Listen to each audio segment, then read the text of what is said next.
Water, and I'm substituting for DOEE as chairing this session.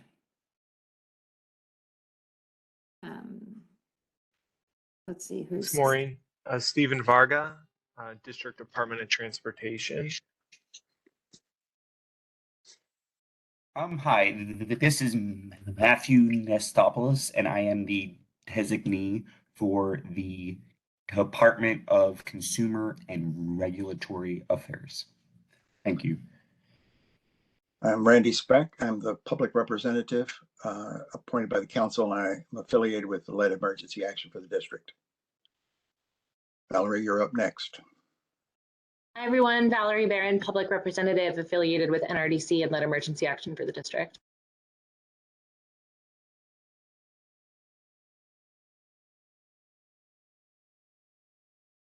Okay, did we get everyone? I think so.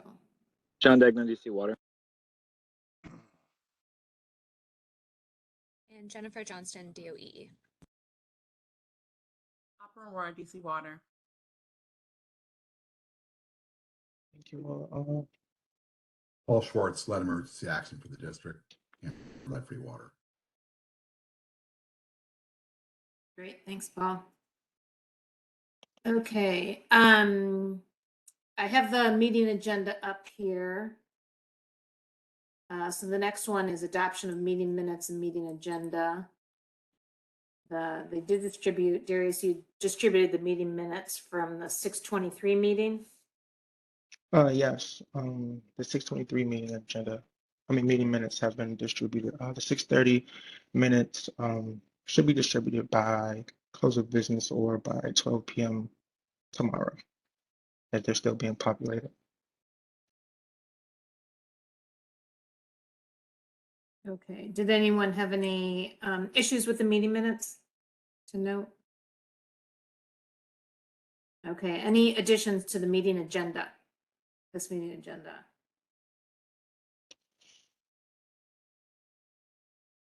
I do have the addition just to talk about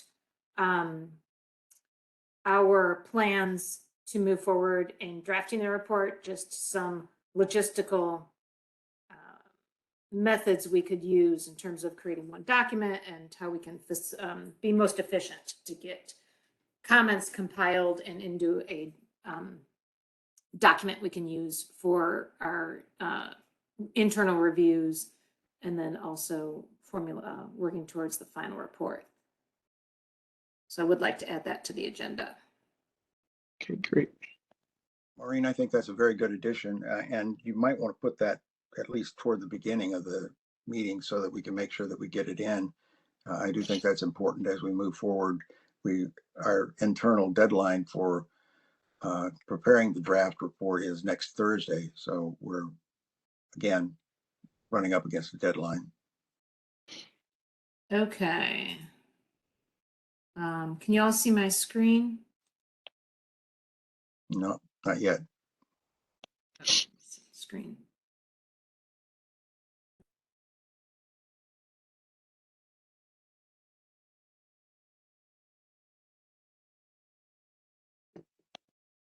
Screen. Draw, da, da, da.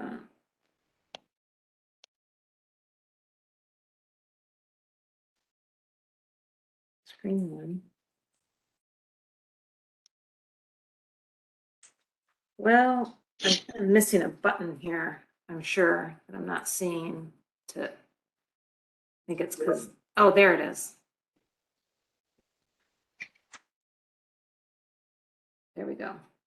Share.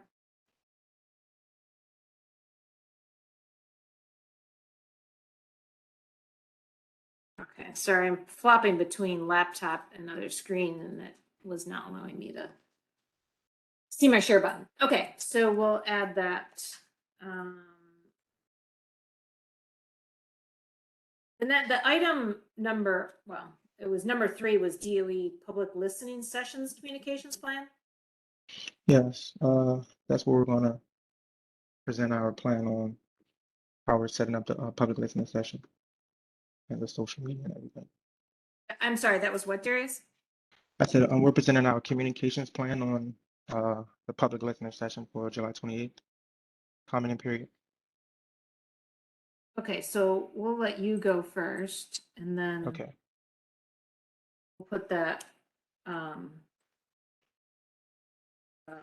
would, Or- for writing and discussions as item 3. No problem. And I can go back and edit everything once we're finished as far as the agenda. Okay. Anyone else have additions or changes to the agenda?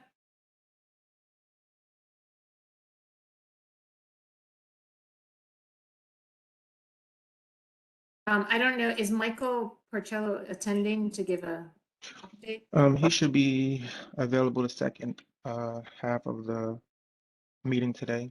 I know he wasn't available for the first hour, so he should be joining the second hour to give Okay. updates on the cost assessment, of course. That's my thing. Okay. So we'll just when he attends, then we can just jump to his topic. All right. So Darius, do you want to go talk about your public listening session? Yes. Thank you all for joining, of course. So DOE will be holding the public listening session on July 28th, as we all know. The two times we have currently is 12 p.m. and 6:30 p.m. For those who may be working at 12 and won't be able to join. We can adjust those times accordingly and just go back and change if the task force has any recommendations on time. The event is live, currently posted on Eventbrite, and will be posted on other DOE social media platforms such as Instagram, Facebook, and Twitter. And of course, the purpose of this listening session would be to provide the public an opportunity to listen in on the lead service line planning task force regarding any updates we have, ask questions and address any concerns they may have regarding lead and task force and as a whole. Rollouts will begin for promotional purposes on July 14th.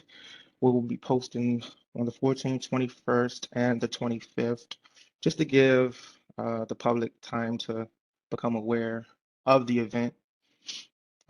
And also for all social media graphics that we post will include DDOT, DCRA, and DC Waters logo as well, just to show the collaboration of all of the agencies. A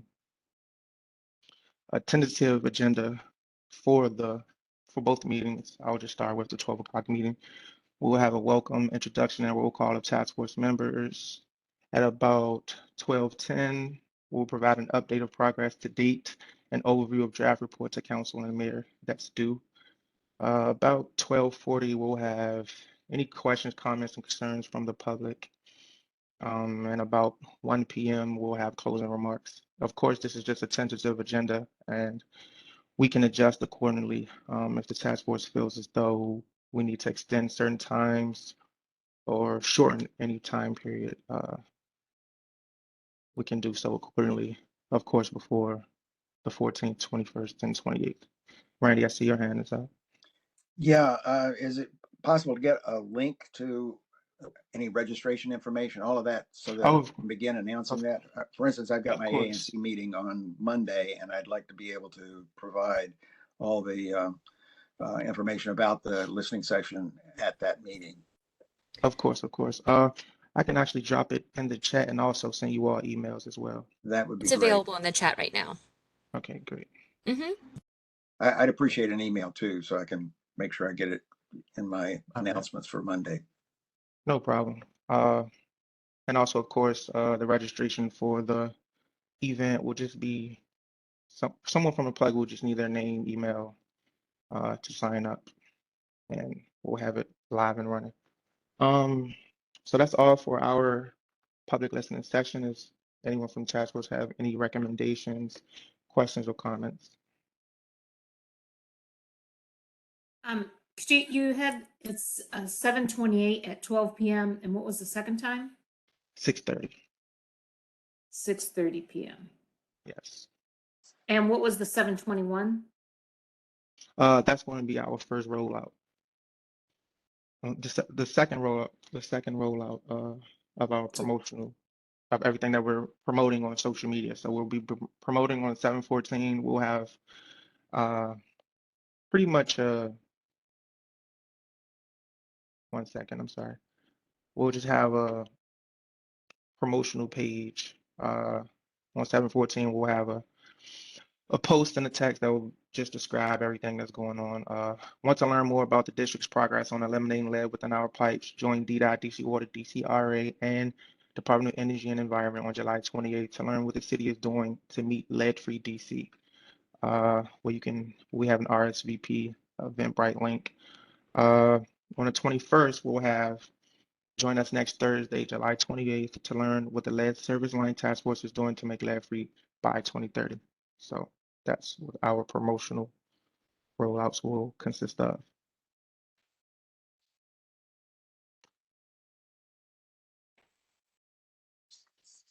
Okay. Oh, there's where I was having trouble seeing the chat. Okay, I can see the chat now. So when people chat. Okay, thank you, Darius. Just one thing, Maureen, I think all of us should take it on ourselves to try to promote this as well, and get it out to as broad an audience as we can. And I'll certainly try to get it around to ANCs so that they're aware of it. All right. Yes, I will share that with Kirsten in our OMAC group, and we'll link in with DOEE because we'll want to use their promotional materials, I'm sure. Great. Not create our own. Hey Darius, this is John Degnan. You said it was at noon and 6:30 on the 28th? Can you say that one more time? I'm sorry, I'm having trouble hearing you. Yep, you said it was noon and 6:30 on the 28th? Yep. Can you make a note for Kenley to update the hold? She had sent some calendar invites and ones for 2. I'm sorry, the last part of what you said kind of went out. I'm sorry. I can You help said, you. Thank you. asking. Okay, thank you.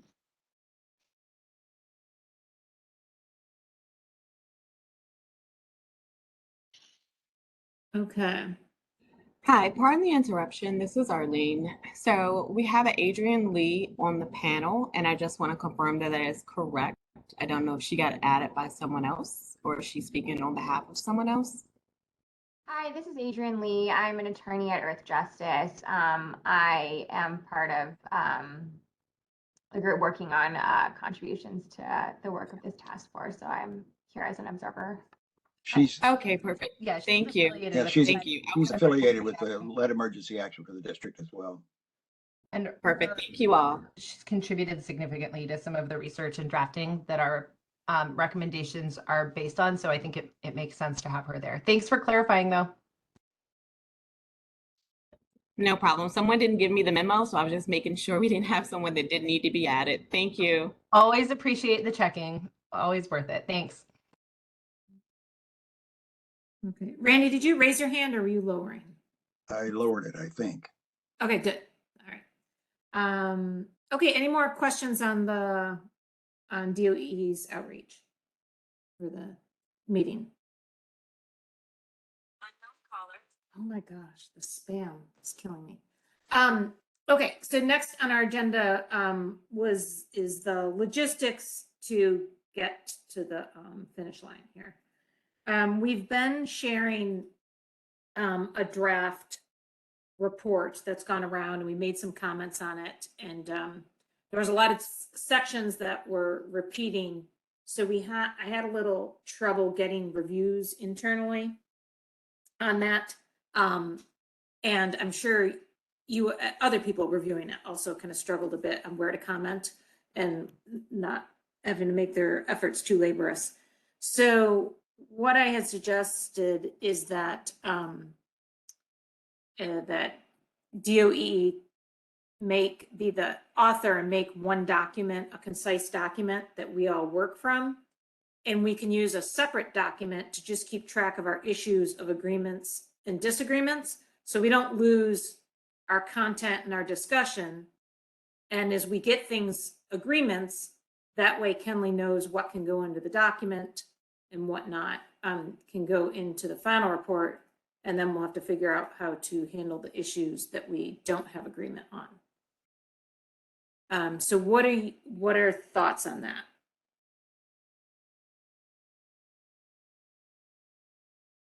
I think that's fine. Does DOEE have the capability to be able to turn that around pretty quickly? Give us something like that? So that's the somewhat of an unknown that Kenley was not feeling well today. It's always a nice suggestion when the person's not in the room. So, well, it's good in terms of it's a good format to go by. So if she can't, I can see if someone at DC Water can do that. I'm actually out next week, so I can't hear myself. But we might be able to find someone at DC Water if DOEE can't do it. So then how is this going to be handled logistically then, Maureen? Do you have something in mind there with a shared document? So I think it's difficult to share documents across the different agencies and public. Yeah. So I think the DOEE, hopefully they can do it, will be the owner of the document. And as we get agreements, they will I was thinking they would update it, and then weekly or maybe even more frequently, they can then send us the current version. So we'll periodically have a current version to look off of and just date it. You know, in the title as I put the date of when it's relevant to. And then as they get agreements on sections or get other sections they can update, then they can send out a new version. So that they're the only authors, like actual electronic authors.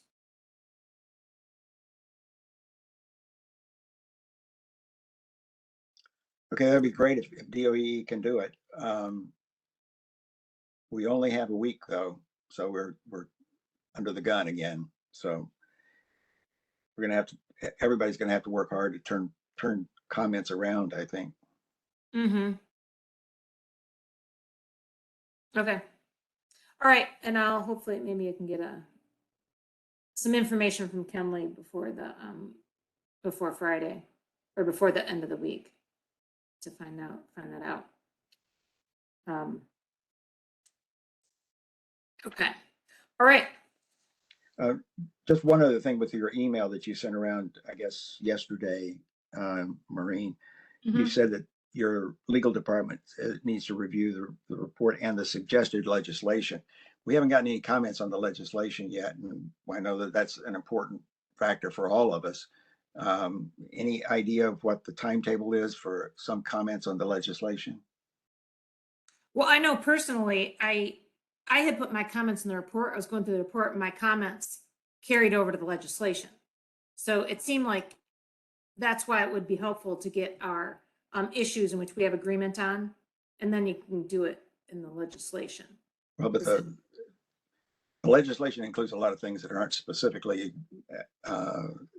specified in the report, and I think we've got to get working on the legislation, because that's obviously something we need to get to the council. They're going to be very interested in that aspect of it. Yeah. Yeah, so my intention in terms of our internal review is to get something cleaner to our legal department to review, because it was really lengthy. The legislation? The report and legislation, like they have to review both. Because the legislation changes, it's not just does the legal thing go tick and tack. I mean, it's, they're also looking at trying to get an understanding of what the legislation is trying to do. And that's what the report backs. So they go hand in hand. Hey, Maureen, I understand that, and I'm sensitive to some of the things that you're raising. I think that having a chart or a list of places where we have consensus and places that we don't is a fabulous idea. I also just want to lift up that everyone here is pretty strapped for capacity, and Lead Emergency Action for the District and our allies took the pen on drafting every single section of the report that we're now reviewing. So if pieces of this are seeming redundant or like there's excess to review, I don't have a problem with someone taking a pen to streamline it, but I think it should be, if DC Water wants that, DC Water should accomplish that. The huge, huge time investment went in to drafting each section of the report and to drafting the legislation. So not only do I not feel comfortable being the one to execute DC Water's vision for changes, because I just don't trust that I understand what that is well enough. But I think that some other members of the task force, or maybe DC Water has some capacity to lend to that effort, it would be really appreciated at this point. Yes, yeah, and then our earlier suggestion was, which I thought we agreed upon, was DOE will be the document author, and if they can't do it, if Kenley says no, and which she might, because she's not feeling well today, I don't know the situation, then DC Water will be the second. I'll find someone who can, we'll find someone who can do that.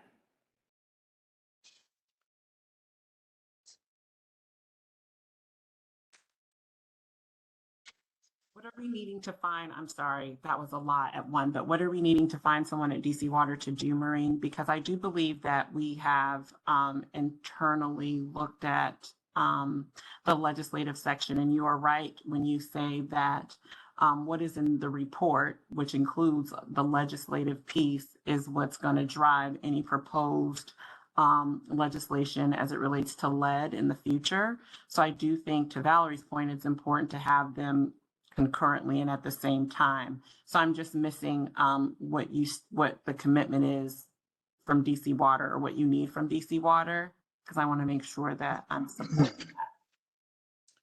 So the suggestion was, in which we got agreement on in item 3 of the agenda, was to have one author for an electronic files of the report and the legislation, and then to make it concise and get rid of all the repeating concepts and repeating issues. Make one concise document, so then we can move forward with reviews more efficiently and get a final product more efficiently. And in addition to that, we'll have a separate document to keep track of issues that we agree and disagree on. And that way, when we have agreement, the author will know what to put, what we can finalize in that document. And where we have disagreement on some issues, it'll be held off, and we're gonna have to, I guess, as a team, figure out how those get heard or addressed separately. We don't have agreement on certain issues. But with that, we're not losing track. That way we don't lose our discussions and content of those issues.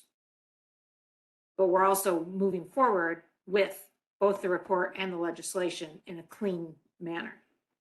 Okay. And the idea was DOEE, well, my suggestion was DOEE be that primary author for these electronic files. However, with Kenley not being able to make it today, that's somewhat of an unknown. And that's where I said, well, I guess if DOEE can't do it, then DC Water will be the second choice. Gotcha. So we'll have to find someone. So we're creating another document. Okay. It's taking the document that it is, but it just has a lot. It needs someone to go through and take out the repetition and so the document make can it restart, make it correct? concise. I'm sorry, what, Upper? The document can we created? Yes. Yes. Okay, got it. And then you want to pull from that document areas of disagreement and have a separate document for Well, that? just so we can track for our discussions. Okay, got you. Because I don't want to, I There's mean, I feel total agreement on that. I think that makes a ton of sense, especially with drafts flying back and forth, to have a separate place where maybe we're not enumerating them, but we just have a list of stuff we agree on. It's things where we agree, and things where we agree we have a different point of view. That makes sense to me. I'm cautious about, I think that anything a lot of effort went into the document that we circulated, and it's now been circulated for a couple of weeks. So anything that gets taken out needs to be tracked in changes, because we need to have a meeting of the minds that we are taking out pieces that are truly redundant, because there could be some places where something that seems like the same concept appearing in two places to one person to a different person could actually be a different concept. And so one action item could be to take it out in the place where it's redundant. Another action item could actually be to offer clarity on why having that mentioned in X section makes a different point and needs to be in both. So whatever we do to the document, I'd like to request that changes are tracked. And I don't have a problem at all if Kenley has herself or has staff time available to be the one to streamline that document, but I don't want to, after all of the effort that's gone into this, curating it from our discussions, putting the draft pieces together, circulating it some time ago, I don't want to get something back where we're then feeling like we're looking at two completely different documents. And I think that there's no reason to delay at least putting in comment bubbles. I understand that actually rewriting the document could take a significant amount of time, but if DC Water is seeing a lot of places where it could be redundant and things might need to come out and you don't feel like you have the capacity to do a red line and circulate it, you could use the comment function and circulate that, or start the list of places where it seems like we have agreement and places where there are still issues to be either worked out or where we each decide to present our own point of view. But I don't want to delay. And the legislation specifically, again, doesn't necessarily need to be rewritten by DOEE or by DC Water. There, you could put in comment bubbles with suggestions, but we don't really have the capacity to draft and redraft legislation over and over and over again. So it would be really great to start to get a sense of where there's a thumbs up, where there's a question mark, what things you're thinking of taking out, and move us towards a single document, which I think is a goal that we all share. I'm just wary of this waiting any longer or starting from scratch when we already circulated a nearly complete draft. What was it, about 2 weeks ago? Okay, Atisha, you have your hand raised? I did, thank you. I'm trying to get clarity, Maureen, because we've gone through the documents that I know of and provided comments and suggested changes to the document. So what is it that has not been received? Or I don't understand this discussion right now. Thank you, Ms. So Powell. That's exactly what I'm saying. So internally, we went through it, but what I have sent to the group, to the task force, had the comments in the report, but I had not gone as far as putting all the comments in then the legislative section. So is it just one section that has where the comments haven't been added? And then, like Randy did point out, we didn't comment on the cost estimates. I think Right. that was like kind of taken out. I didn't have a lot of comments because also we were delaying, we also were looking to get input from the person that's evaluating the cost estimate. Well, we're dealing with it in a little bit of a different way with cost estimate, though. We're not focusing so much on getting an accurate cost estimate today, but ensuring that the costs going forward are going to be reasonable and appropriate. And so we haven't had any comments at all on the cost section as we proposed it. Okay. So for the cost estimate, we are starting to get pieces in place. We actually have a program management piece, which I believe will be going to the board for approval this month. So that's the number that we will have approved. And so we should be able to provide some level of comment on that. But do we have this one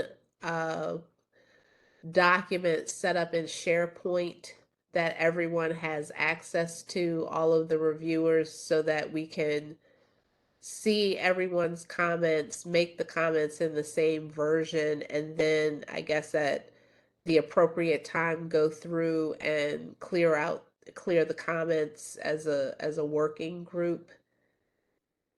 Or is it just a document that's going back and forth in emails? Document going back and forth in emails. Mr. Speck, would you mind if we set up a SharePoint to give everyone access? I suggested that a minute ago, and Maureen Oh, I'm said sorry. that it wasn't possible to have a SharePoint that everybody could access. I'll check with our IT team. I think we can have access to. Yeah, I'm sorry. I didn't say it wasn't possible. I thought people had trouble sharing files between groups and stuff. Sorry, it was my misinterpretation. I thought you all had trouble with SharePoint because I think there are there may be some participants who have some difficulty with that. I can do anything anybody wants to do. Okay. But I think it was a point of confusion on my end, Keisha. NRDC's permissions make it difficult for us to collaborate on SharePoint documents with outside organizations when we originate the document. But if you originate the document, it's quite easy for us. So sorry if that created a misunderstanding, and I really appreciate your suggestion. I agree it would add a significant amount of efficiency. Okay, so we'll do that, and we'll commit to getting the comments and red lines that we do have incorporated. We should be able to get those incorporated by tomorrow, close of business, Maureen, or at least by Monday morning. What's the level of effort on that to get that information in to the document? There's not, I can get our comments. We just don't have legals yet. Okay. Gregory's, which I think it is probably okay because Opera had comments on legislation, and I can look at the legislation. It was mostly the legislation section that was left, and then we dropped it. We had to drop in the interagency, which we've done. It was just, I really wanted, and another thing, like one of my comments was just in terms of organization. Do we want to start with introduction, barriers, and then recommendations, which when you do that in track changes, it looks like you're deleting everything because you cut it and then you put it. I thought what we were going to do in terms of organization is, and this is what Kinley's suggestion was, that we just follow the sections of the statute and do that in exactly that order. And in that order, barriers does not come up first. Okay. But and I thought we were working off of Kinley's reorganization. The way the document was reading, it seemed like you're making recommendations, but you haven't stated your problems yet. So it was. Well, each section could have a recommendation. Each section could. And that's what we have in mind, is that each section would have a recommendation, a set of recommendations. Yeah, I think that's the draft that I initially sent. So you're absolutely right, Mr. Speck. I think that if we go for the legislation clearly outlines how the report should be broken out and what the report should hit on. And each section could have a recommendation. Very well, I recommended only having 3, no more than 5 for each section, but it should really, the legislation lays out how the report should go. And so in taking, if you want to work from Kinley's version, whatever version we're working from now, that I think that it can flow in a way that we all can track. It may not make, it will make sense once all of the information is gathered there, but I think we keep going back and forth on where it should go in the document, which if we just copy and paste what the legislation has drafted as far as the report, it will make sense. Okay. So we will commit to getting this set up in SharePoint and organized with our whatever comments we have in it, and we will make sure that our comments and red line suggestions are in the document when we send the SharePoint link. That That would be great. And I really appreciate that you mentioned red lines, because I want to underscore that a lot of thought and consensus building from the public side did go into those drafts. So fully aware that we may want to let go of content. If things truly are redundant, we will want to streamline, but that needs to be something done with transparency. So even if moving the sections around does create more redundancy, please do keep a track changes on anything that's removed. I will also note that I used a DC Water template when compiling the initial document. Not totally one-to-one, but we really have tried to do as much of the drafting as possible and meet folks where they are in terms of the structure that's requested. So please keep that in mind as you are aligning things. The outline in the legislation, I think, is another point of agreement, but we may have some content that is responsive to issues that have come up during our discussions that provides an overall context for the questions addressed in the legislation. And we'll want to make sure that the final view reflects all of that work that we've done together. Okay. Okay. But overall, can we, Ms. Powell from DC Water, can we get a commitment on timeline on that? Because I'm just really, really anxious, frankly, about having something that is clear enough for the public to comment on during that period to still be able to meet our deadlines. And I want the next, each iteration of the draft to move us forward rather than backwards. So do you have a sense of when we can expect to receive this? Well, I want us to make sure that we meet the committed timeline as well, Ms. Barron. And so I don't know what all has to be transferred into the document, but what I'm going to aim for is that by, I'll say, Monday, close of business, we have the SharePoint document circulated.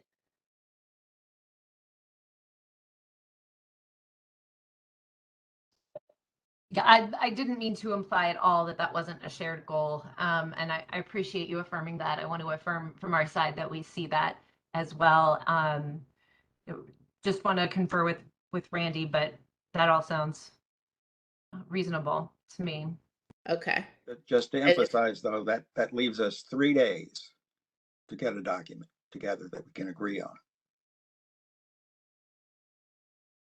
Tuesday, Wednesday, and Thursday, because Thursday we have to give it to the council and the public. Okay. So let me take a look at where we are this evening and follow up with you tomorrow. If we can get it done sooner than Monday, then we'll certainly do that. And because we've reviewed the documents, and I've been in the review meetings with the team where we have gone through each section and made those comments, and I made comments myself.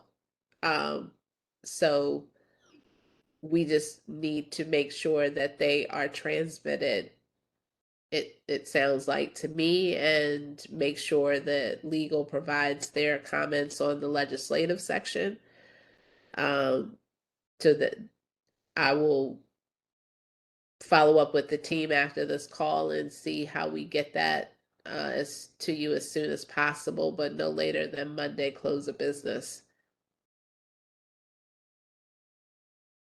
Okay, thank you. Thank you. Okay. Are we ready to discuss some of the issues on the report? I don't know if you all had chance to look at our comments and discuss some of those that you maybe didn't agree with or you want to affirm. Can we begin, Maureen, with the Yeah. sections that DC Water provided? I know you also sent to us the sections on interagency coordination, but I would prefer to leave those until later in the meeting. If you are not going to be here after 3, we might continue to talk about that with Matt and Steve and John. But I do have some questions about that. But can we go to your section first, which I believe on my copy, it was at beginning at page 28, and it's in the section that is relative weights in the prioritization model. Yes. So, Okay, I don't think it's necessary. Well, you can bring it up if you'd like on the screen. oh, no, yeah, if you can just talk about it. I was gonna try and bring it up on my screen. That's fine if you want to do that. Maybe it'll be easier so you'll know what I'm talking about. Okay, well, you can start off while I'm bringing it up. Okay.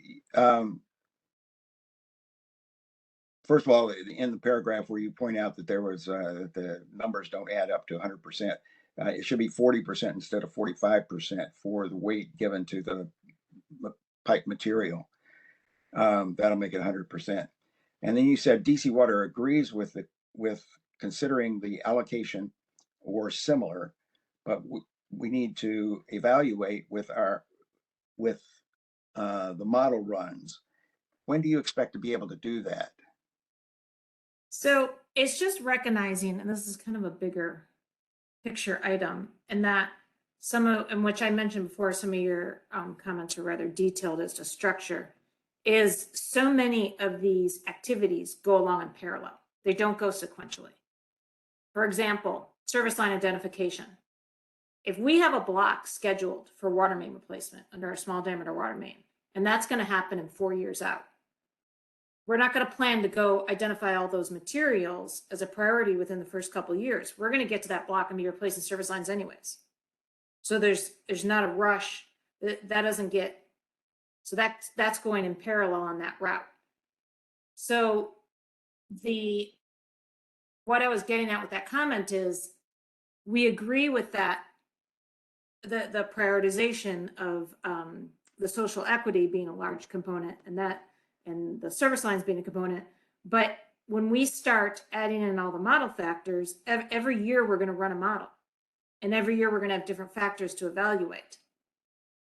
So it may shift around when we do sensitivity analysis. It may shift. So it's like those seem like reasonable percentages, but 3 years down the road, when we run a model, we might have different data, like the elevated blood level data, or something different to put into that, and it might shift our prioritization. Well, I mean, I was just trying to use the same model that is in your June 2021 plan. Mm-hmm. And that model has a set of prioritization weights. And I was just suggesting, or in this proposal, we were suggesting just different weights. And I think you generally bought into the kinds of analysis that we've suggested, simplifying it, giving equity a little bit more emphasis, the various adjustments that we've made here. But it would work in exactly the same way as in your June 2021 plan in terms of the prioritization. That's what we had in mind. Wouldn't be any different from that. So are you saying that your June 2021 plan would also be modified as you went along? Yes, definitely. Okay, well, we can say something like that based on experience, it might be modified, but this is what we're going to start out with. So we're going to be doing our model runs in the next couple of months, like in early August, late July. We'll be doing our model runs to select the blocks for the next year. Right. So at that time we'll be assessing. So I just didn't want to lock into, we'll definitely have these allocation percents, because we need the ability to also evaluate how it comes out. Because if it's not representing what we think the objective is, then we might have to adjust. Well, we can always include language that says, we'll adjust this if it isn't operating the way that we expect it to. But I don't, I think for this next run that you do, for instance, it would make sense if you think that this is the right way to go, to use these kinds of prioritization percentages, weights, rather than the ones that you had specified in June 2021. Yeah, we did change. In fact, I think John had sent out an email with the differences. We were, John, do you have the new factors that you sent out for the model runs? But yeah, I guess what I was just trying to avoid is getting locked into a number and having to dance around a number versus being able to evaluate where we are at that given year in that time. So for this next model run, I'm not sure if we had those percentages in there, but we're going to look at that. Like one of the things is, you know, the partials and the fulls get weighted equally, and we'll do a sensitivity analysis the other way. And the social equity data. John, do you have what? Maureen, I'm sorry. Yeah. Go ahead. Sorry, what I heard was about the percentages for DC Water's model based on the priority factors, and I think you were iterating that DC Water's thoughts are not to include specific percentage breakdowns yet, but rather the factors that we want to consider that were in that draft, like blood lead levels of children, more district focused, district specific, ward specific data sets, et cetera, but not commit to a single percentage when those are adjusted, those sensitivities are adjusted. And I think I see Valerie had her hand up. Go ahead, please. Thanks, John. I want to make room if you have more to say on this point. I don't want to interrupt your flow. You good? Yeah, no, I think that just for these recommendations, talking about the factors and not boxing ourselves into a certain percentage when those change makes more sense. I think that's DC Water's comment. Thanks. I wanted to share some reflections on that, which is that I think there's probably a way to split the difference here, which is I'm not from what I'm hearing from you, it doesn't sound like committing to a long-term specific allocation gives you the ability to be nimble and flexible as the information changes. From my point of view, having it too open-ended doesn't provide the certainty or really meet the call of the question of the report. And so I do think, but I have learned a lot from this process and our collaboration about, for example, the role of the project manager and the contractor, the new initiatives that DC Water has put forward, the new ways that you're trying to communicate based on this. We from Lead Emergency Action from the district have also learned a lot about the prioritization from consulting with outside experts who've looked at the district. And so I want to invite us to think creatively and put our heads together about how we can capture all of that in the report. Because what I want to avoid is, well, I want to meet the requirements and the questions that council has laid out for us. But I also want to avoid some of the tensions that we've faced before, where as public advocates, we've gotten some of this information very close to council hearings without time to really break it down and discuss. We haven't had the full benefit of the information or understanding where DC Water is coming from.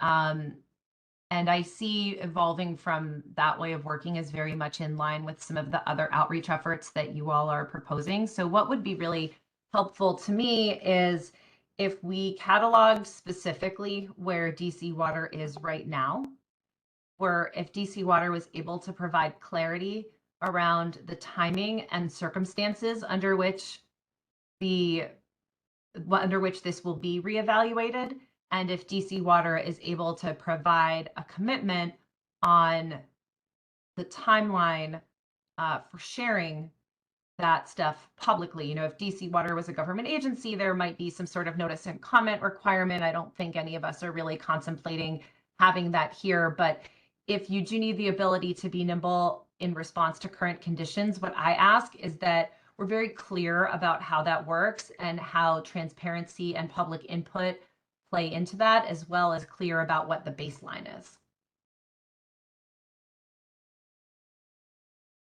I think Ms. Powell, you're the only one with the hand raised, so take it away. Oops, but Keisha, you're on mute. muted, so we can't hear you. Thank you. I'm sorry. I apologize if I'm asking repetitive questions because I'm trying to pay attention to another ongoing meeting as well that I'm going to have to move to. Is this about the prioritization criteria and Yes. the timing to update the modeling? Yes. Okay, so And we've streamlined, so you explained that we have arrived at streamlining the criteria. We agree on those points. We can only prioritize based on data we actually have. So what we are doing, and why we started with the ADI index to begin with is because it's taken us a long time to get the data we're requesting. And we still don't have data on blood levels in children, and we're working toward that. So as we plug in additional data inputs, we're going to have to adjust percentages related to those data sets. So if you want to put in relative percentages for the data sets that we are after and note that we don't have that data yet, we can do that. But what we have is largely, we're pulling from census tract data. And we have, I've also asked the team to map all of the elementary schools and do a density analysis of lead service lines around those elementary schools to see if that provides some information that will more help with outreach at the schools. But in terms of prioritizing the lead service lines, we're incorporating the partials and the fulls, and we're looking at it two different ways, as Maureen said. But I've asked the team to get this done in the next 2 to 3 weeks. And it will take that long because the person that runs the model is going out on vacation. The other person that ran the model is no longer with us. So that's our limitation there. But we will, we can provide an update as soon as he gets back on how long it will take. But what we did ask him to do before he left is to lay out the criteria that we're moving forward with so that you can see the schema that will be running in the model and have a good idea, and we can discuss that breakdown so that everyone understands, so that when we get the output, you'll know exactly how we arrived at the prioritization. Does that help? That helps a lot. And frankly, from the public advocate side, we also want you all to be able to stay nimble in responsive to regulatory requirements. There is a non-zero chance that we get a new lead and copper rule during the term of this work that will have its own requirements. We want DC to stay competitive for disadvantaged communities funding, which sometimes they want to see very specific data that meet their own criteria for that, which we need to incorporate into our work to make sure that we are prioritizing what we know about equity in the district. So there are a lot of reasons why I'm very sensitive to the need to stay nimble. What would help, and also, of course, understanding that just because it's a good idea to get a data point doesn't mean that you can get it in real time, let alone incorporate it into your modeling. I'm sensitive to all of that.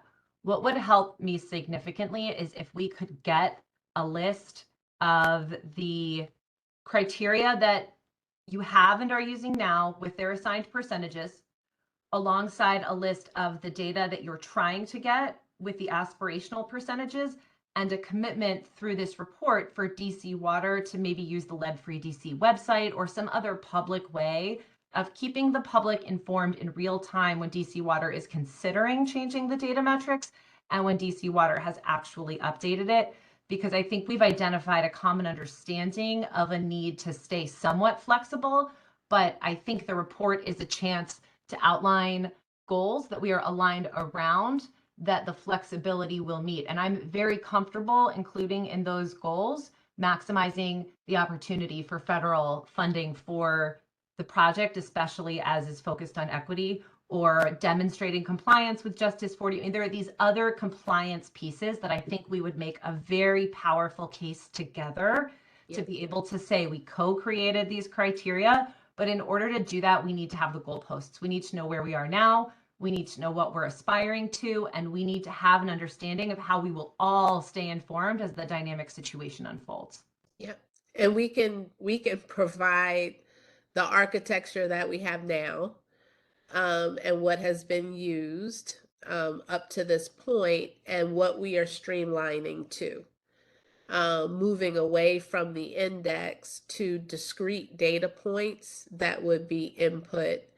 And we asked the modeler and our folks in technical services to update that schema so that we can provide that information. And I absolutely agree with you and appreciate the understanding that we should stay flexible, because as we pursued the WIN grant opportunity, we had to demonstrate that we would meet the Justice 40 requirements. And that guidance for Justice 40 is very long, as you know.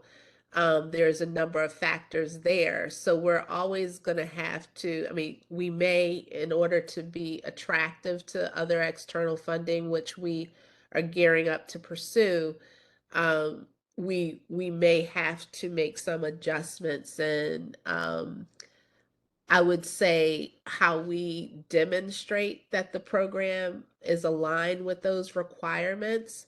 But I do think we want to stay true to what we said would be the basis of prioritizing the program to make sure that we're addressing the most vulnerable to the impacts of lead in drinking water. So I think if we keep that basis as a framework, then we can branch out from there. That's extremely helpful. I unfortunately have to hop in a minute, but I want to offer a summary of my point of view on this, which is that we understand the need for flexibility, and for me, anchoring that flexibility in a commitment to transparency in advance of the changes is what enables us to have a real conversation about how that trade-off works, the trade-off between setting in stone an exact criteria now and having a brand new process like this every time it changes. Being able to shift that to something more nimble involves having very, very intentional and clear commitments on the transparency piece. Yeah, sure. Thank you.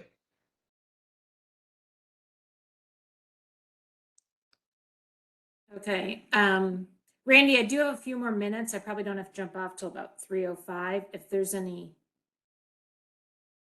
Let me, this may take longer than 4 minutes, but on the long comment that you have, which is right before the phase for LSL replacements.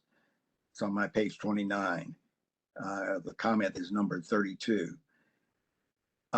Is all of that comment in response to our suggestion that there needs to be an auditor of some sort to look at how the funds are actually being spent?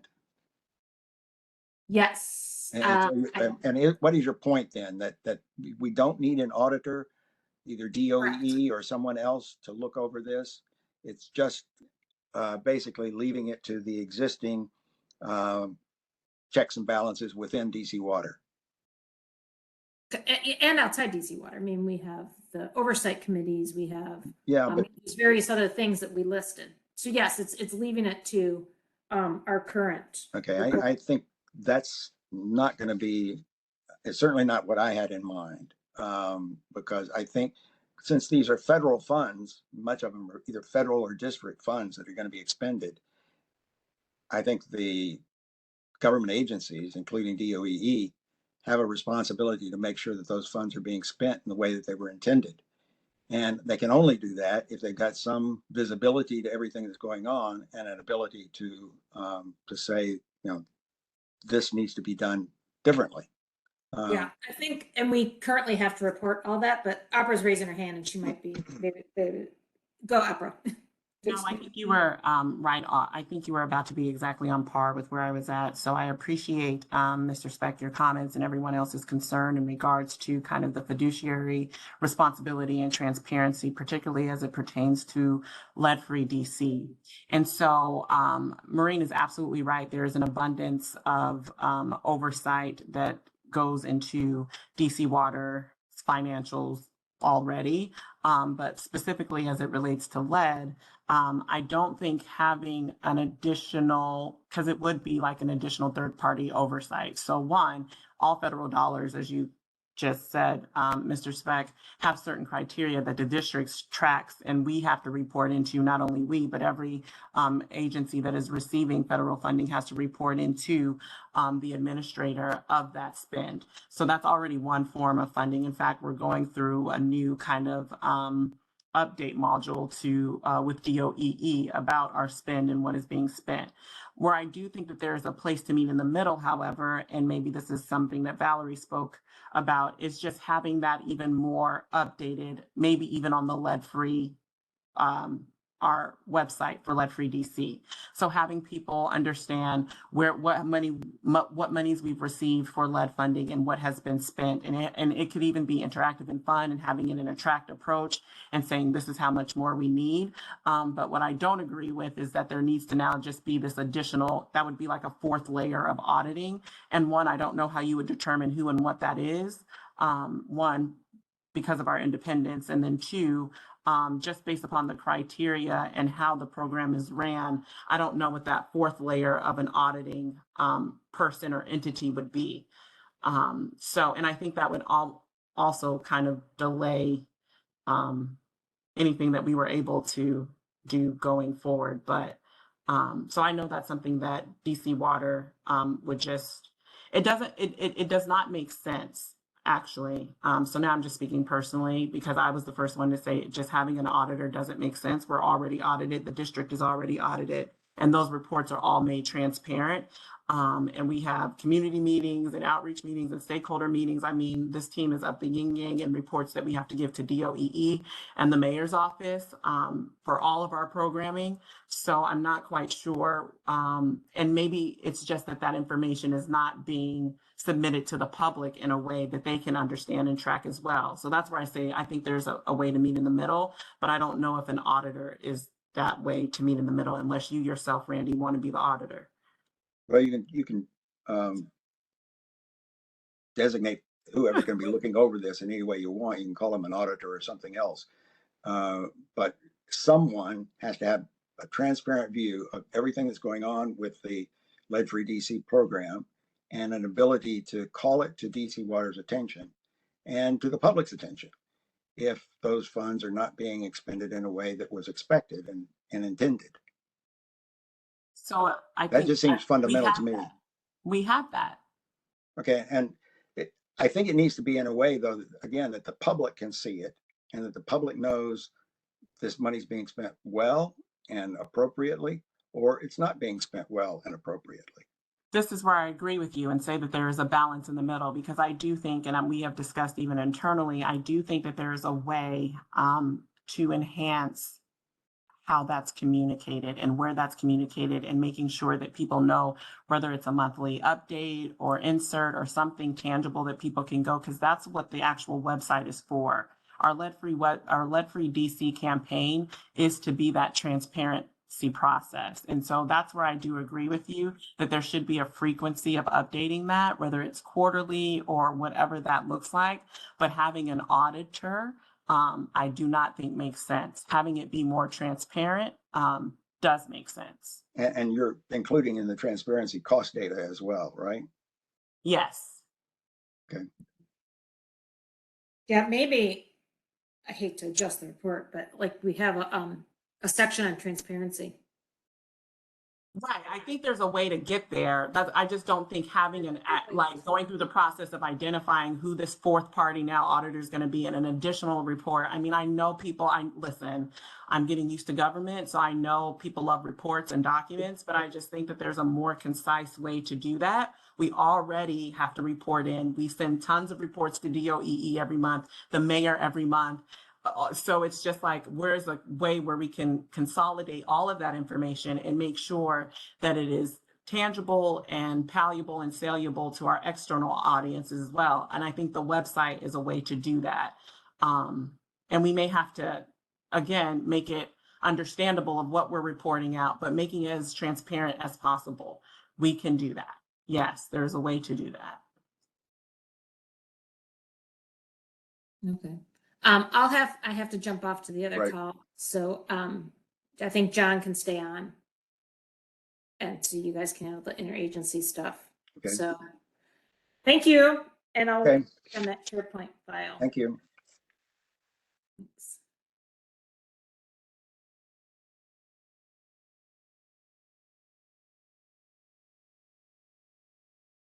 Okay, John, are you still with us? Yes, I think so.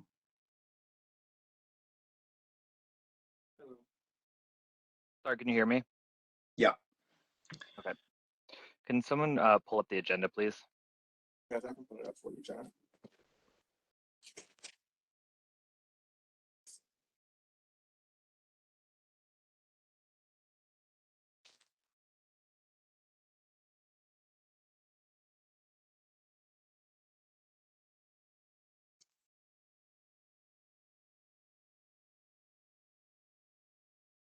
John, what I thought we were going to do was continue to discuss, which would be the item reactions to the proposed sections of the draft report. I was going to continue back with that to talk about the interagency coordination section. Is that Yes. okay? Yes, I just wanted to make sure, see what was on the agenda to make sure we have, if there's anything pressing after this, or if I needed to get any other information. Okay, so we're on the reactions proposed section. On interagency coordination. And this is, I hope are Matt and Steve still here? Yes. Okay, good. Because some of the questions I think relate to them. The first question I have is on what was on my page 17, and it's under the interagency coordination and recommendation 3. These are not really recommendations so much, I don't think, but anyway, it's streamline permitting and instructions or inspections of work. And it says that there are more than 150,000 excavations. And I just wondered how that number was derived. Hey, Randy, can you check the screen right now? Is this the section that you're on? Yes, number 3A, more than 150,000 excavations. Okay. And I believe you were all on the emails from months ago when I was sending around that primer where I pulled this table Right. from. This is where Right. that table's from. I can recheck that figure, but I believe I just totaled all of the test bits that are involved for What's the total number the of test replacement bits? from the cost estimate. Okay. That's what I meant by excavations. Okay, some of those are not going to be in public space though, right? Correct. And DCRA inspects the private site installations. But they won't necessarily need to inspect the test pit though, right? And They'll inspect. I thought this was focusing on DDOT's work here, but maybe not. Let me see. And apologies. I know we're waiting on a couple of pieces of information. This was a tape and glue part of this for the sections. I didn't get a chance to fully integrate Steve and Matt and Kenley, your spending plans. So I just pulled it from what you had sent me. But you're talking about DDOT from my screen, Randy. Where are we? I was talking about the 150,000 excavations. I just don't know whether, what is that driving then in terms of permitting and inspections?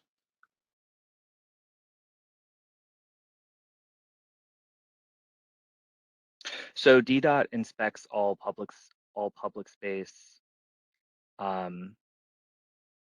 excavations. There's about 143,000 actually from our latest cost estimate. And DDOT inspects public space excavations. You're right, that includes private side excavation, but I think that's a good proxy for the private side inspections that DCRA is going to have to do. I think that was just Matt, could you weigh in on that and what are the inspections that DCRA has to do with regard to test pits? I would have to go back and find that exactly. I do not know that off the top of my head. Yep, DCRA has to inspect the point of entry, the installations from the private side connection, not necessarily the private side test pit. You're right, Randy. Right. What do you think is a more appropriate number to? I don't know, but you know, it doesn't seem to me that is driving the permitting and inspection work. 150,000 excavations. It's something less than that. Okay, so you're saying in a revision, you would like to see this broken out to public side excavations for DDOT inspections and the private side installations, not necessarily test pits, for DCRA inspections. Right, right. And in the next paragraph 4, it seems to just trail off. A constraint on this program will be, is that to be provided later? I think will be street repaving and the available funding. Yep. I'll make sure this in the SharePoint document that's fleshed out.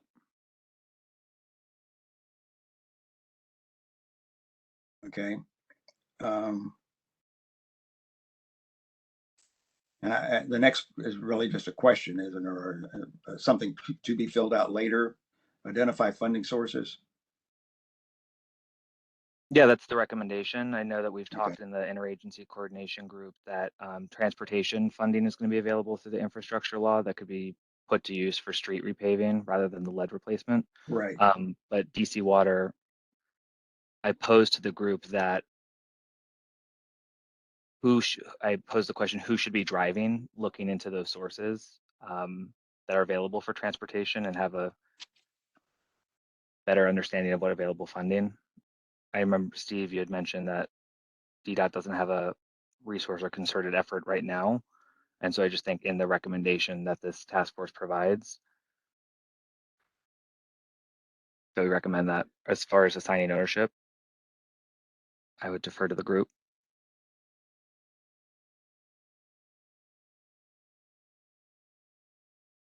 Yeah, I mean, that's fine with me. Okay, the next question I have is on the sections that's occupancy permit technicians, 5. And in the second paragraph, there's just a reference to the occupancy permits. What are occupancy permits? I think I know what they are, but I'm not absolutely sure. Sure. I mean, Steve, I'll defer to you to answer. Yeah, it's thanks, John. Yeah, it's just, there are two in general. There are two types of public space permits. There's occupancy permits and construction permits. Occupancy permits just stipulate the use of public space for a given amount of time, where the public space, there will be no changes, no permanent changes to the public space, but it's just an occupation of that space for a period of time. If you remember, I'm sorry, if you remember the MOAs and one of the many appendices, it speaks to when a construction and occupancy permit is going to be needed versus just one. We've got an efficiency from DDOT that if there's no work in public space at all, like the LPRAP program, that we don't need a construction permit, but you always need an occupancy permit if the contractor's going to take up public space with tools and such, if that's accurate summary, Steve. So That's it's correct. Thanks, It's John. basically just whatever equipment is there temporarily to conduct the work. A Right. permit And for that to sit in public space. right. And the contractor uses the traffic control plan, the TCP, Right. to apply for those occupancy Okay. permits. All right. And importantly, it's returned to its natural condition after the fact. And would that be the permit technician or the inspection? Because I think that Randy's having a just wants to or rather, Randy, let me ask you. I'm just trying to Do you think clarify more what each of detail these. is needed? Yeah, I'm trying to clarify what each of these people are doing, since there seems to be some overlap between them.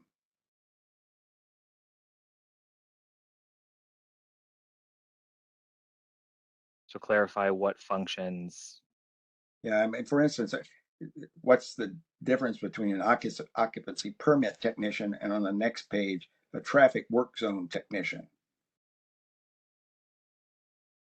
Yeah, and so just to answer that quickly, so within our within the PSRD review program, we have specialties who review various parts of any given public space application or permit application, and so that's just referencing those different specialties. So we have a group that is focused on the review of the traffic control plans. We have folks who review other elements of the public space permit. So that's just, more finely grained approach to describing, who's doing what. Randy, would it be helpful, and I can pull from the MOAs? I mean, I didn't want to include this much detail in a thing. It could be used in the appendix. I can put a glossary about what types of permits are needed for this work in the beginning of this part of this section. For DCRA, for DDOT, construction occupancy, for DOE, the erosion sediment, a brief description of each to help introduce this section. And then if, sure, it's going to be the same for DCRA and DOE. I think that those agencies can provide more details as to, just a bulleted list of what functions these staff are going to perform. Yeah, I mean, you add it up here and you've got 23 FTEs essentially that are going to be needed. That seems like a lot for inspections and permitting. I just might want to make sure that we're justifying all of that. That's really those people are all going to be needed. And in the public space inspectors particularly, I just wondered whether there was any economy of scale, because what you're basically doing is saying, okay, this is how many permits or inspections are going to be required. This is how many we do ordinarily in our regular course of business. This is the rate at which we do them. So we'll just apply that to the number of inspections and permits that we have to do. Well, that's not considering that in the block by block program, for instance, you're going to have a whole block that can be inspected all at once. And it's not going to take the inspector as long for each one as it would in a circumstance where you've got them scattered all over the city. So I'm just wondering whether there are some economies of scale here that will enable us to streamline this and not have quite so many FTEs that are going to be required. Because someone's going to have to pay for this. It's going to have to be in DDOT's budget, or it's going to have to be in DC Water's budget, or somewhere it's going to have to get paid for.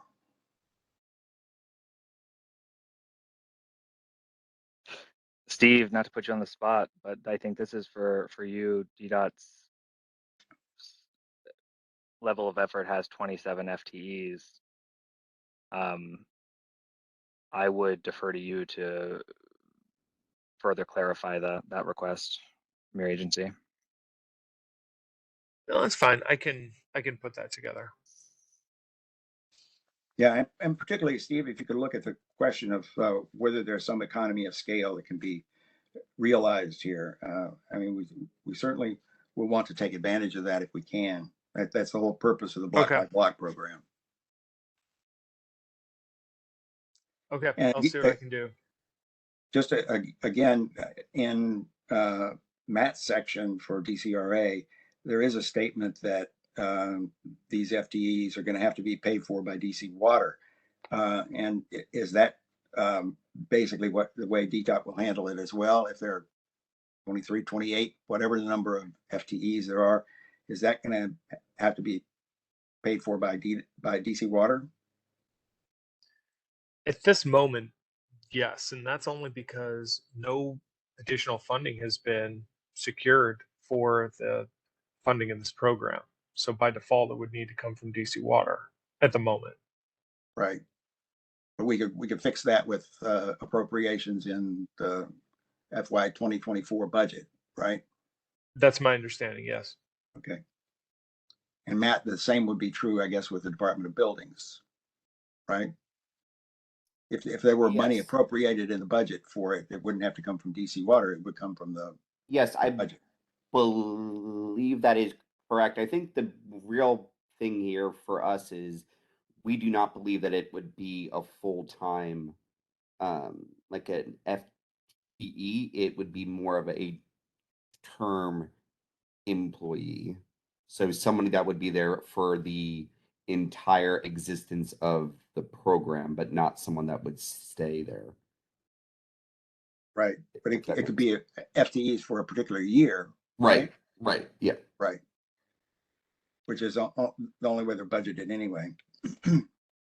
I can Okay. provide some for this. I mean, DCRA's recommendation is we use a third-party inspector that has. Right. I can provide an estimate for how much that would be based on. I mean, we use third-party inspectors for some of this work. But just to back up on a point, so I understand, is there precedent? I mean, if DDOT didn't have any of these positions and didn't get funding, DC Water would continue with our applications and our work. DC Water doesn't have a precedent of giving money from our ratepayers to fund positions in district agencies, right? Yep, I would think so. It would just result in a huge backlog of inspections or permit review. Well, and that's what we definitely want to be able to Right. avoid. So that's a part of the Right. recommendation we have Right. to we have to include here is, if Yes. there's not going to be if this creates a bottleneck and a barrier essentially, then we need to ask the council to figure out a way to fix that. Yep. At least for the Just making first sure. year, because really what we're talking about, we could fix all of this in the FY 2024 budget. If the mayor can propose this in the budget. But we can't do it for the FY 2023 budget because that's already done. So basically, we're talking about until October 2023. Right. Do you want to be, does this task force want to be prescriptive, if that's the right word, for how these positions get funded? I think we should have some recommendations, and my recommendation would be that it be funded in DC budget, the district's budget. I mean, it's the kind of thing that the government typically does. I mean, these are, if there may be fees involved that are going to recoup some of the costs, they can charge DC Water fees, just as they do for permits and inspections and other circumstances. But it seems to me that this is something that the district government should be providing. Resources sufficient to be able to cover all the inspections and permits that are required.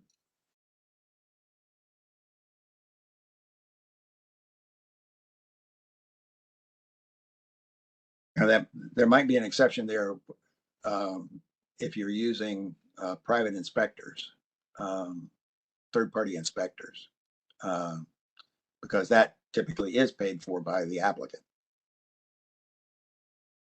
Yes, so maybe I'll say per the district agency's suggestions below, because DCRA's suggestion is we use a third-party permit Yeah, or third-party. that would be then a fee that would be assessed against DC Water. Ballpark is $350 per service for a third-party inspection. Talking at $9.8 million if you just do a straight calculation of 28,000 replacements Right. to third-party inspectors. Okay, I only had one other question. That was with regard to it's right before the DOEE section, the paragraph that's immediately before it.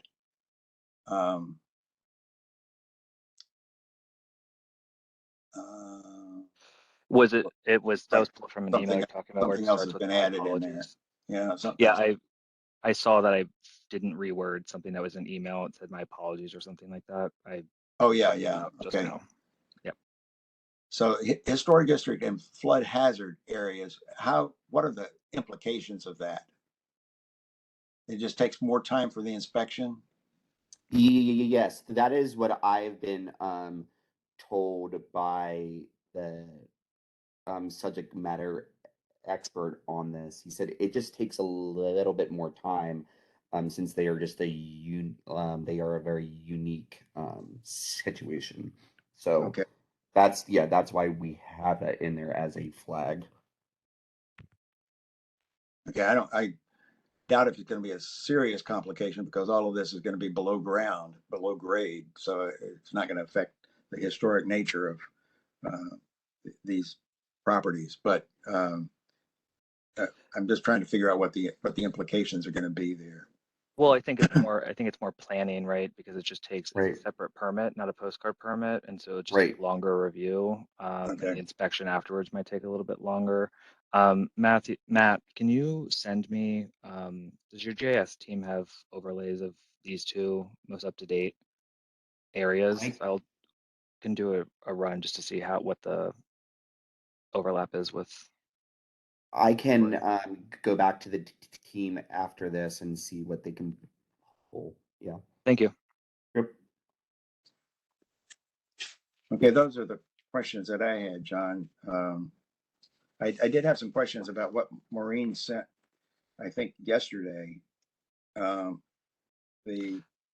Sorry, before we move on though, from this section though, Steve, also I know with the MOAs, you've got some stuff you've got a lot on your plate.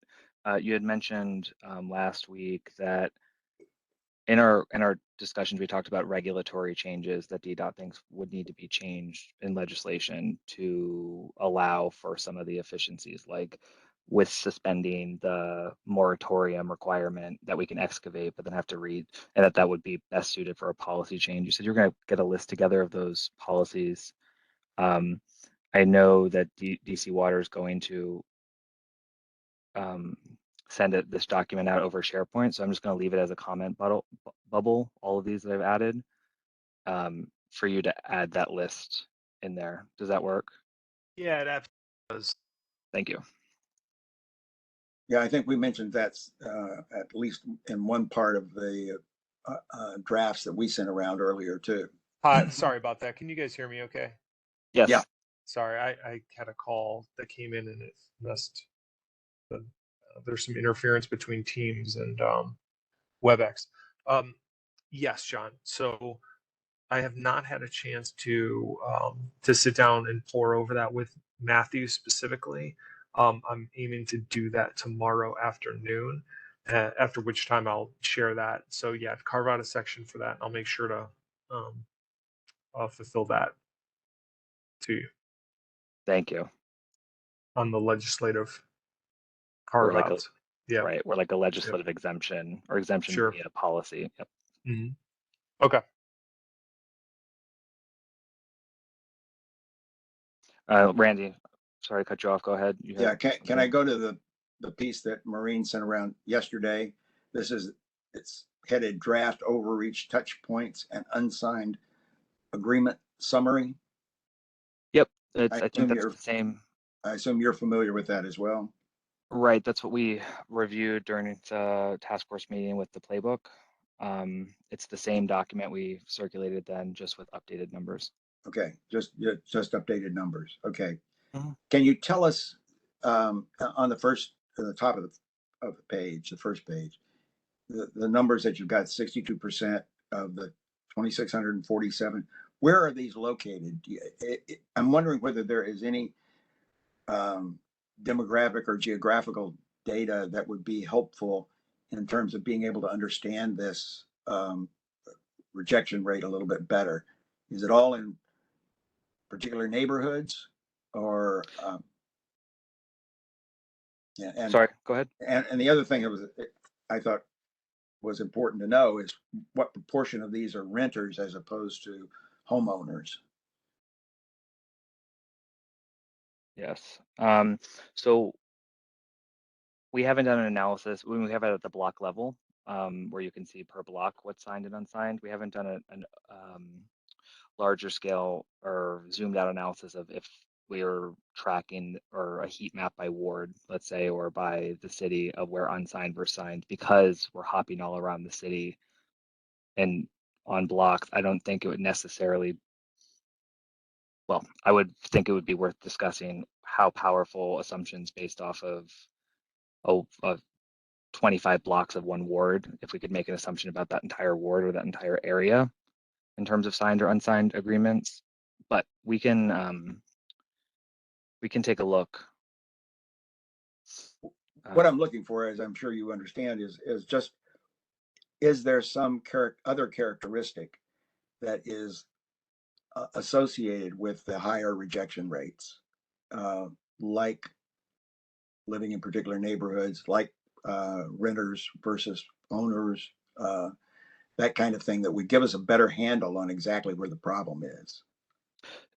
Yep. So the renter versus owner I can speak to in that same presentation before, and the numbers are relatively the same. We do notice that it's a 20-80 split, or it's an 80% to 20% split of homeowner occupied premises and tenant occupied premises, 80-20. And we're seeing a return rate, 80% of homeowner occupied premises are returning a signed agreement from the homeowner, and only 20% of tenant occupied premises are returning a signed agreement from the homeowner. Mm-hmm. So we do have data that's showing that if tenants were empowered to sign on behalf of the homeowner, then it makes sense that we would get more signed agreements. So we have data that drives to that. As far as other characteristics, certain neighborhoods, beyond knowing where the block lies in which neighborhood, and again, based on our prioritization model, these are in the ADI, these are blocks most in need across the city. I don't have other demographic data per household that would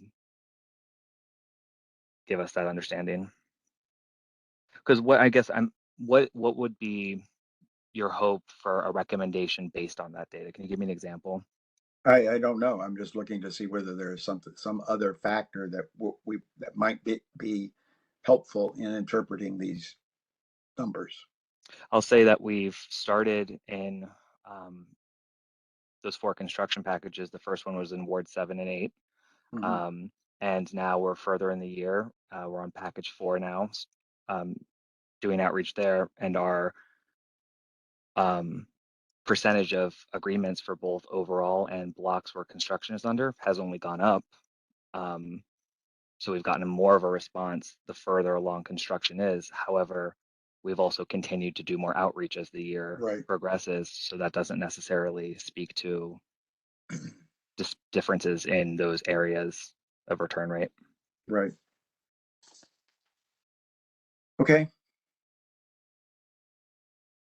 Would a recommendation appropriate for this be along the lines of data collection, or DC Water recommend that if there's household data available out there, like if the US Census or DO8, Department of Health, has premise level data, household data on a range of characteristics, that be provided to DC Water to do that analysis. Yeah, I doubt if that's going to be available on a premise by premise Right. basis. Right. In fact, I'm sure it's not. But And I don't think DC Water is saying, hey, let us do construction in your neighborhood. Also, can you fill out this 10 question survey on the demographics of your household? I don't think. no, we're not going to do that. Right. Okay, well, that may be all we can do at this stage. All right, that's all I had. All right, thanks, guys. We just wanted to move along to the next agenda item, which was, I just want to breeze through this quickly as we still have to give time to Michael Porcello to give his update on the independent cost assessment. As far as discussing outreach and partnership opportunities, did you guys have any updates? I know, John, you all have the training tomorrow and the door-to-door outreach on Saturday, I believe. Is that still occurring? Yes, so we sent out an invite. Hopefully you've got the meeting invite. Thank you to a couple of who has RSVP'd. Tomorrow at 3 o'clock, we have a training for this, or a meeting for this task force to run through a truncated version of the training we give to our door-to-door outreach staff. Gotcha. To give you a sense of what to sit in on that training. And then Saturday, we were planning to do door-to-door outreach at 10 o'clock. I know some of you are attending one or both of these. On Friday, like I said in my email earlier, we'll talk with the group that attends the training. I know that there's inclement weather. It's supposed to Yeah. rain a lot according to local weather report this morning. So we can talk at that time on Friday, whether if the group feels strongly about postponing or Right. wearing your galoshes and showing up. Right. We'll be That was doing going outreach to be, either way. So that was going to be my question, if because I know you spoke previously about inclement weather and wanted to know, did you have any timetable on when you would postpone so until? we'll make that decision as a group at during Okay. the call on tomorrow at 3. All right. And Randy, I know you were reaching out to Councilman Louis George. Has there been any updates? I did, and there are not any updates other than this was with regard to the legislation specifically, and they are interested in continuing to talk about the legislation and what modifications we might recommend. But they didn't have anything further to share with us. Okay, great. All right, thanks for that. Next, I don't believe there's any reports from subcommittees at the time. No. Yeah. Question and answers. There aren't any in the chat, and we pretty much answered all the ones we had spoke about. If you all had any further questions, I wanted to know. You all wanted to discuss amongst each other. Nope, none for me. Okay, and now we have Michael Porcello, who's going to come on and give us updates on the independent cost assessment, and I believe participation at the September roundtable that we wanted to get information about. So thanks, Mike. Hey, everybody. Thanks for having me just for a minute or two. I don't have a specific timing update for the cost estimate. I have been able to meet with the contractor who has basically substantively concluded their work. They need to finish the drafting. That should be coming soon.